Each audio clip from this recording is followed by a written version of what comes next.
Alrighty guys, as the bringing us in the Dragon Ball Legends TOP guide video. So we are in TOP Season 2, so we're going to go ahead and do a little bit of... Alright, this is going to be a bit of a different format right here, right? I wanted to go ahead and just get this info. Things are looking a little bit strange right here in front of you. I'm going to go ahead and just list off the top 6 teams that I have right here in no specific order. So first up, number 1, we have sagas from the movies, and I'm actually going to go ahead and pull up an example that I have from the leaderboard. This guy is at rank 73, and you guys already know.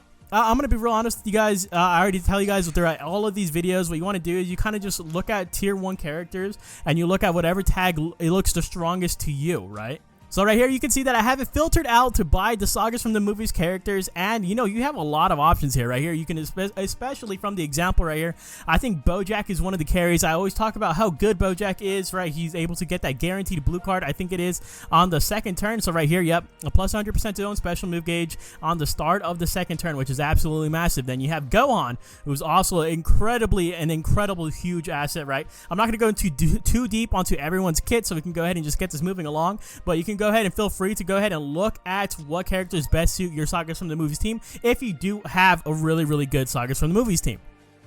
For team number 2, we have regeneration. So again, I have another example pulled up right here. This guy is rank 13. Feel free, be my guest, to go ahead and copy and paste these teams. That's what the leaderboard is here for, right? So you guys can go ahead and compare and contrast what teams that you have compared to what everyone has. I honestly, I never really, when I look at these teams, I never exactly have an exact match. So you kind of have to go, that's where the team building goes into place, where you have to start reading kits and see who is the best fielder character for whatever character that you are missing from your team, right? So you can see right here, regeneration, both on the example and on my phone screen right here, is that you don't have a whole lot of regeneration characters in tier 1, right? So like this guy right here, he has DKP, right? He has Baby, he has Android 21, the Zenkai one, and none of those characters are on tier 1 right now, right? But if I go and click on tier 2, you can go ahead and see that all those guys are here. So you have Baby, you have the Zenkai Super Saiyan, the Zenkai Android 21, right? You have Bootanks, you have a whole lot of good characters right here. You have both of the Android 21s, which is what this guy is currently running right now. This guy purely he almost has a full team of just tier 2 characters, right? Minus the Perfect Cell, the yellow Perfect Cell is a tier 1 character, and I do believe that the Zenkai Cell is a tier 1 character as well. But other than those guys, this guy is just full of tier 2 characters, so don't be terrified of using those tier 2 characters. Like I said before in my last video, I do think at a certain point it does hinder you overall, but like look at this guy is rank 13 with almost a full board of tier 2 characters, and he is doing just fine. Completely on the board, just the 6 characters on the board. The only guy that is a boost, or that is a tier 1 character, is the Zenkai Cell, right? So don't be too scared of running the tier 2s. We're going to go ahead and move on to the next team now.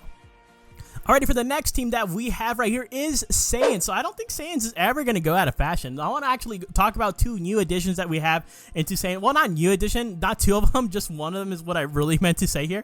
But so we do have the Angel Vegeta, who is basically going to be the core of your Saiyans, if I can find him right here. This guy, obviously, this guy that I have pulled up right here, he is ranked 33 with this kind of setup right here. He doesn't have a fully 14-star team, but he does have it really stacked, right? Like I said before, and I always say it for this TOP mode, the stars are going to matter heavily. So you can go ahead and look at this Vegeta right here. And so I've already mentioned this guy's ability a lot, and I'll keep mentioning it as much as I have to, because this guy is not to be slept on. So at the start of the 3rd turn, you activate your special action, and so you're going to cancel all your attribute downgrades for all your allies. You're going to restore everyone's health by 3%, and you're going to get a whopping 25% damage inflicted.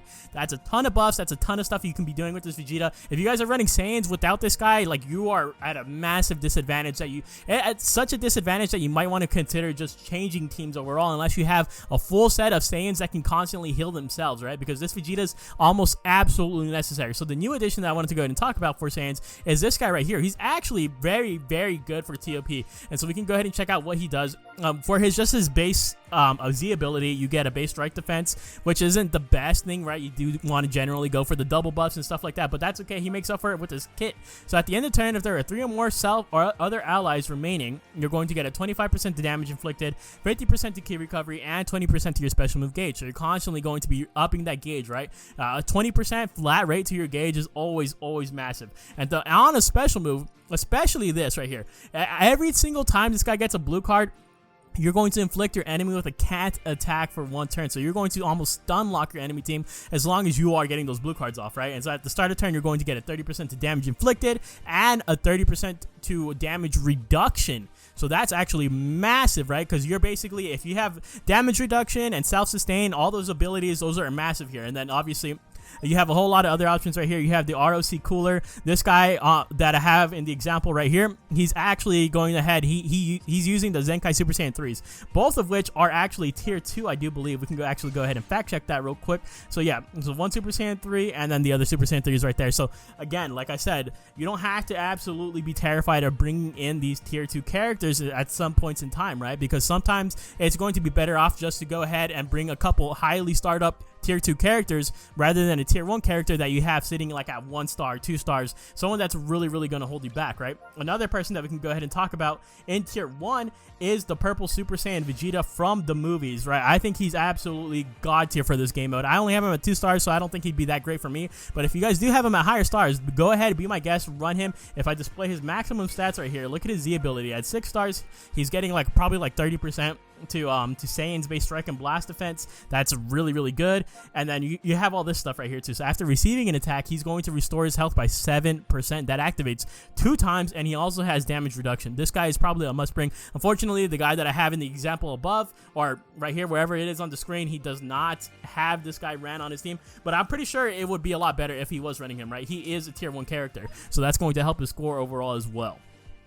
Alright, for the next team that we have on the list is LOE, so Lineage of Evil. So I definitely do think I have a really weak Lineage of Evil team, so I definitely cannot see myself running this at all. We have the rank 1 player in the example right here on the screen.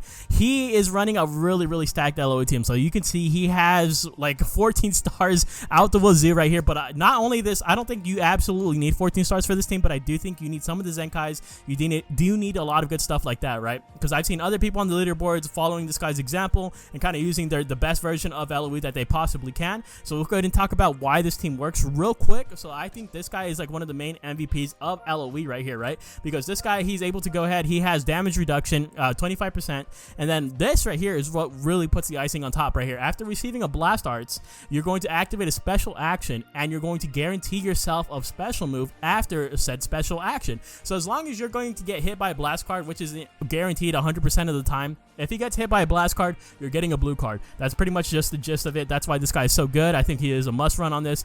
Then you have other characters like both of the metal coolers are going to have self-sustaining abilities to which they're able to heal themselves in some way, shape, or form. And then you have this guy right here who's going to offer a lot of support. Obviously, he is a support card. This guy has some annoying features to him as well. He's able to inflict the enemy with a cannot attack due to his green card, right? But it's only one enemy, not the whole squad. And then obviously this cooler, I honestly don't even know what this cooler does, this blue cooler, but I'm pretty sure he does some good stuff too, right? He has 20% to damage reduction. He also has supportive capabilities. You're going to get a whole lot of support, like I said before. So there's that. There's definitely an option for that if you do have a really strong Lineage of Evil team, but I don't know. I feel like a lot of you people out there don't. I feel like not a lot of people are heavily invested into LOE, so this one might be a little bit more iffy. Alright, so next I have Android. So this is the team I'm actually going to go ahead and be bringing. I have the example up here on the screen to go ahead and compare and contrast my team versus someone else's team in the leaderboard, right? This guy over here, he's ranked 20. I haven't even ranked yet, so I can go ahead and make this video first. And so we basically have kind of very similar teams, right? So we can go ahead and see kind of like my setup. I'll go ahead and explain my specific setup because this is the team that I'm most comfortable with. This is the team I'm most familiar with, especially in ToP, and because I've ran this team before, right? So you can see there's not too many differences between mine and this other guy's team. He does have higher stars on his Android 17, the ToP 17, and he does have the ToP 18 as well. I do not have her, so I went ahead and swapped her out for the Zenkai 21. That's why I said I do use tier 2 units sometimes, right? So this is going to be my tier 2 unit for this setup right here. I feel like this is going to be decent, right? Not terrible. And so this is the setup. The way I have him on the board right here is I have Oops, I did not want cooler there at all, so I'm gonna go ahead and put that back right there. But this Android 18, basically, she's able to heal, right? She's able to heal to the left and to the right and herself. So I'm gonna keep her right here so I can constantly keep healing myself. I'm gonna constantly keep healing this guy as well because he is only at 3 stars, so I imagine that he's going to be taking a lot of damage. But the reason why I have him on here and is because of the fact that he does have minus 20% to damage received.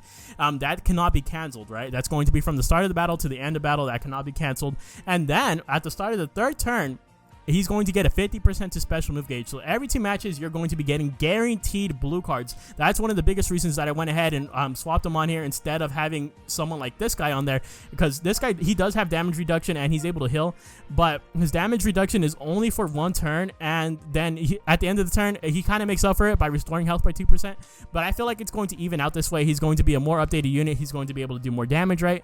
And then so we have the tier 2 unit right here who's going to be able to heal her whole entire, or support her whole entire row.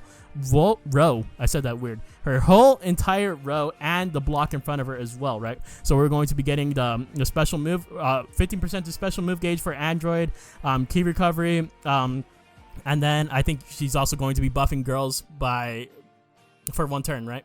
And then she also restores health for 2% by 2 tag transforming warrior. So that's actually massive too. If you want to go ahead and run a transforming warrior team, we'll actually go ahead and talk about that later on. But anyway, so my strat is basically just kind of protect the red Android 18, and the red Android 18 in turn is going to be healing my other weak unit. You know, you are only as strong as your weakest unit, I feel like. So Android 18 is basically going to be healing the ToP 17, and so that the red Android 18 doesn't take too much damage, that's why I have 16 right here, right? He's going to be able to go ahead, and he has that really, really good cover change where he is basically, after receiving a blast attack, he's going to perform that cover change, and it's going to do minus 60% to own damage. The only thing that would make this even more busted, more broken, was if it was before receiving a blast attack and a strike attack. That would be absolutely insane. And then right here, Android 18 and Android's the Zenkai 17, they kind of just do work right there, right? They're going to be getting that support capabilities from the Zenkai Android 21, so we can go ahead and let them run wild. All right, next I have hybrid. So you can go ahead and see the example on the screen. We have Yuri right here at rank 61, and you know he does have a good amount of stars on his hybrids team. I'm not even going to sugarcoat it, but so this is where it comes in. So for the first time, I don't even know in how long, Goten is not a tier 1 unit. So again, we're coming back to don't be afraid to use those tier 2 units sometimes, because he is using Goten. He is using this guy as well, who is also a tier 2 unit. I think this guy really proved his gained his spot, guaranteed his spot on hybrids, because he was used so much last season, right? Because he gets the buff against regeneration. You are probably going to see some regeneration in the ToP mode. We'll talk about that later. He gets 20% to damage inflicted, 40% to strike damage, and he gets minus 15% to damage received. So he's doing a lot of good stuff. He's buffing like almost the entire enemy board, or debuffing the entire enemy board. Of course, as you guys all know, I talked about Goten being really good. He does have access to like those blue cards and stuff like that. At the start of 2nd turn, he is going to get a guaranteed blue card for sure, right? And that's why he's extremely good for this. So we can go back to the tier 1 characters. So that's already 2 tier 2 characters, right? And so for the rest of them, so this guy, he does have the blue Gohan, or the blue Gohan's not even tier 1, huh? Yeah, so you're having a lot of tier 2 units on this. You have the transforming the movie Gohan.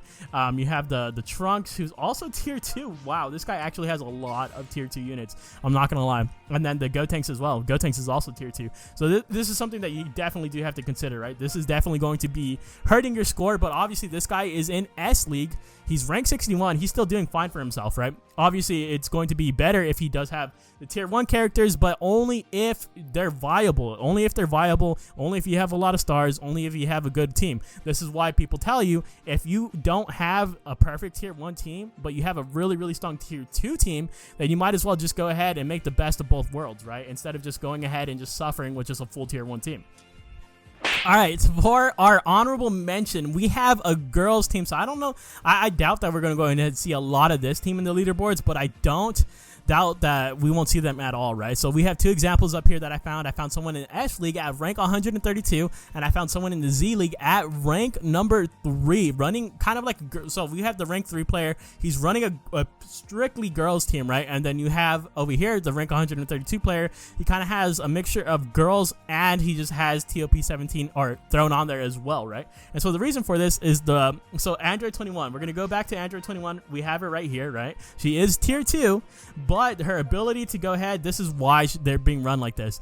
So she is able to restore health by 2% for allied tag transforming warrior. You could see on the rank 3 player, he has her next setup next to Kakunza and next to Rebrianne. So when you go to Rebrianne, Kakunza, you can actually look at their details right here. They do count as transforming warriors. So she's getting healed from both of those people. So you're getting the Kakunza healed, you're getting the Rebrianne healed, and then right below the Android 21, see, they're actually running this Android 18 as well, who does buff girls over. Like, that's her main Z ability buff, right? You don't even get her to buff Android until she's 14 stars, and I don't even have her at 14 stars, so that's kind of like a hindrance for me. But what she does is at the end of every turn, restores health by 3% and 50% to damage inflicted for the tiles to the left and right of her as well, right? And then you have the Bunny Bulma on there. I think I have went over Bunny Bulma in the past, or not Bunny Bulma, the 1000 day Bulma. We can go ahead and take a quick look at her kit as well. So what this Bulma is able to do is she actually has a ton of support too. Like, look at this, 20% to damage inflicted for 3 turns for all allies, 30% to health restoration for 3 turns for all allies again, and 40% to key recovery for 3 turns. And then at the start of turn, Shallot, well, we don't really, we're not going to be really running her with Shallot, right, on a girls team. And then she also has the last resort where she's able to perform a cover change, and 50% to own damage received until opponent's attack ends. That's on a strike card. And then also at the start of turn, 100% to special move damage inflicted for 1 turn. Special move damage, that's very, very important to note, is that you're not getting a guaranteed blue card with her. At least I don't think. But she also heals herself by 2%, so that's actually really, really good as well. I feel like she's actually amazing for this TOP mode, and I really, really wish I had her. So that's going to go ahead and wrap up the top teams that I have for this season, for Season 2. Definitely let me know in the comments down below if there's any more that you think I should have mentioned on here. So that being said, we're going to go ahead and move on. I do have a little bit of tips and tricks that I wanted to go ahead and tell you guys about. Alright, so on the screen right here, I have my last season set up. So you can see it was really, really bad. So I had a regeneration set up, and it was basically a combination of tier 2 characters as well. You can see right here that I had 3 characters die. 3 of them, and the rest of them are really, really low health. And we can actually go ahead and take a look at the path that I chose right here. We completed this with 29 million score. We ended up, I think, like at rank 2,900 and something. We barely were able to keep the S League ranking. This is the path that I took right here, though, right? So this is the path I took. We go ahead and see that I'm kind of just doing my best to avoid any healing tiles. But right here, you can see I did have to heal. I actually did have to heal. So I think even with me using tier 2 characters, even with me losing all those points by taking that healing path, I still was able to guarantee that 1000 CC and to guarantee keeping my S rank. So I'm going to try to get into the Z rank this season. We can go ahead and see my battle score right here, and the score details as well. I wanted to go ahead and keep that consecutive win bonus. That's the only reason why I didn't let myself die and go ahead and just get reset 2 places, because I was honestly kind of scared, like, what if I wasn't able to go ahead and kill myself in time? What if I wasn't going to be able to go ahead and get all those points back? So I went ahead and just healed up and just played it safe, and ultimately it did pay off. I don't think this was a bad choice at all. We can go ahead and look at the rankings right here. You can see that I'm behind like the top players like by a lot. Like these guys have 37 million, 36 million, and we can go ahead and look at my ranking right here. When I recorded this, I was at rank 1,698. So honestly, not too bad. There's A-rank players ahead of me and stuff like that. I even have my friend right here, Caesar. He's right below me, like 2 spots below me. I actually know that guy. And so we're going to go ahead. And honestly, I don't think that's bad, right? I don't think this is... I just wanted to go ahead and show you my path. These guys kind of had like similar setups to mine as well, even in the A-rank. And so I feel like there's definitely some room for error, especially in the higher ranks, because it gets really, really difficult, right?